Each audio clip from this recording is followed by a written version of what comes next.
5월 14일 금요일 은총의 숲 새벽 묵상을 시작하겠습니다. 오늘의 성경은 욥기 32장 33장 말씀입니다. 하나님은 사람보다 크시니. 욥은 31장에서 자신의 말을 모두 마감했습니다. 이제는 하나님께서 나타나셔서 해명하실 것으로 기대를 한 것이지요. 그런데 엘리후라고 하는 제사의 인물이 등장을 합니다. 그는 4차례에 걸쳐서 발언을 하지요. 엘리후는 하나님이 욥에게 나타나시기 전에 정지 작업을 하는 사람으로 볼 수가 있습니다. 그는 욥이 자신을 의인이라고 여기는 것에 대해서, 그리고 세 친구들이 욥에게 합당한 대답을 하지 못하면서도 욥을 정죄하는 것에 대해서 분노를 표합니다. 이는 욥과 친구들에게 모두 오류가 있다는 것을 말하는 거지요.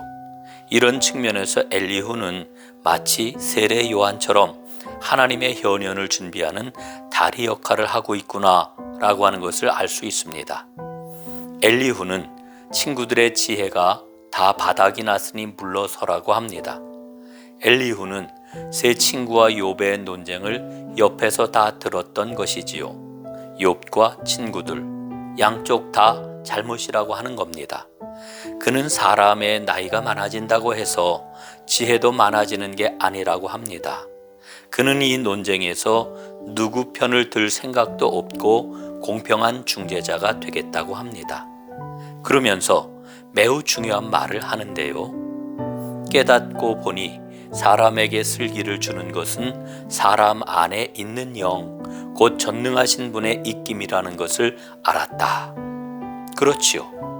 욥의 친구들은 전통적인 지식이나 객관적인 관찰에 근거해서 말을 하지만 자기 지혜의 근원은 하나님의 영이라는 겁니다. 그는 하나님의 대변자를 자처하고 있는 거예요. 엘리후는 먼저 욥을 비판합니다. 욥이 자신의 결백성을 주장하는 것을 놓고 하나님은 그 어떤 사람보다 크신 분인데 어떻게 그 위대하신 분 앞에서 자기 의를 주장할 수 있느냐고 논박을 합니다.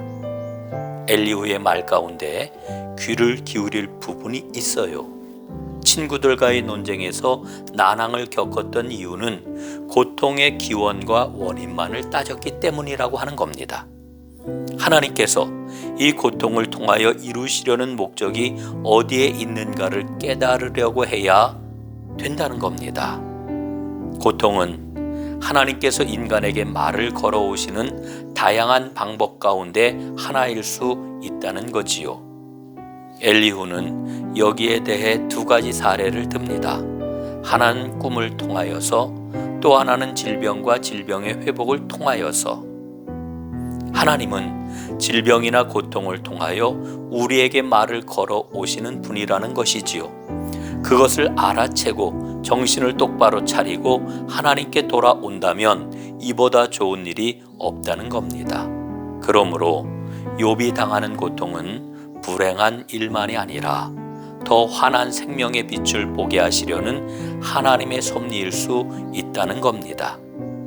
엘리후는 고난에 대한 교육 훈련적인 차원의 해석을 새롭게 해줍니다. 하나님은 나쁜 일을 통해서도 계시하신다는 말씀인 거지요. 고통 때문에 하나님의 뜻을 깨닫는 경우가 있지 않습니까?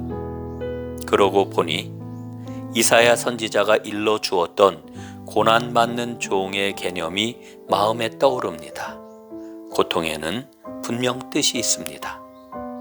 물론 악과는 무관한 욥의 지나친 고통을 이런 관점으로만 보기에는 여전히 미흡하지만 말입니다. 하나님, 인생길에서 겪는 고통을 새롭게 볼 수 있는 믿음의 눈을 허락해 주옵소서. 또한 마침내 선을 이루시는 하나님의 역사를 확신하게 하옵소서. 아멘.